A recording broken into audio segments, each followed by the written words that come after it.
دا یو تپوس له شوی دی چې نارینه کله د زنانه سره میلاو نشي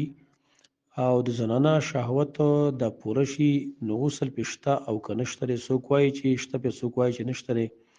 بعضې خلک وایي چې نارینه د زنانه سره میلاو شي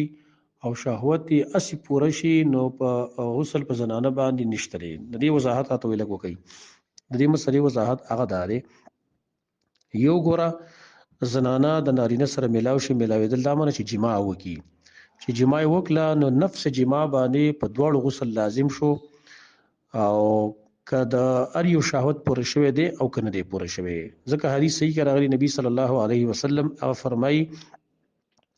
چې اذا التقى الختانان فقد وجب الغسل نزل او لم ينزل. کله چې د نارینه او زنانه دغه شرمګاهونه د یو بل سره ملاو شي معنا جما وکي نو غسل واجب شو ک انزال شوی او کني شوی معنا شهوت پوره شوی کني پوره شوی. دا خو خاره خبره ده. یا که د نارینه شهوت پوره شو زنانه اندې پوره شوی خو چې نفس ملاو شو یعنی جما وشو دخول شو بس غسل اغه لازم شو. یو صورت داري دیم صورت داري چې زنانه او نارینه اسه میلاو شو لیکن جما نه کړي دخول مخول نه دی شوی. په دې صورت کې کله زنانه شهوت پوره شو اسه د نارینه سره میلاو شو دغه سره ټچ شو او اوس دغه شهوت پوره شو انزال وشو یا د نارینه چې کوم د زنانه سره ټچ شو د نارینه چې کوم زنانه سره ټچ شو نو انزال وشو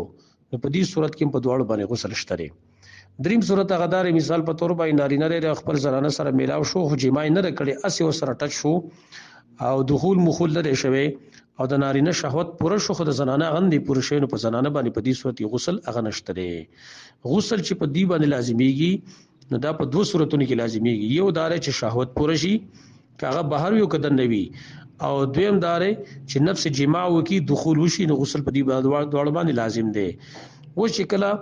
سړی چې کوم دی دا شهوت پوره شو بهر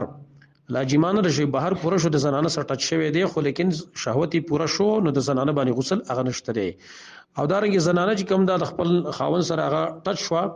جما غسل چې دغه د کړ دخول نه شوی نو په زنانه باندې غسل شته چې کله دغه شهوت پوره شو او چې کله شهوت پوره شوی نه به غسل انشته لیکن چې کله جما وشو یعنی دخول وشو نو به په دوړ باندې غسل هغه لازم دی که شهوت پوره شوی غری پوره شوی. دا یو تاسو لږه دی چې مونږه کمیټي والا یو لس کسانی په میاش کې مونږ یو لک روپۍ جمع کوو او په قران دازي باندې بیا د قران دازي چې وکړو نو یو کس چې کمینه هغه ته کې لس لک روپۍ میلاو شي نو دا عمل د کتاب او سنت پرانا کې څنګه دی.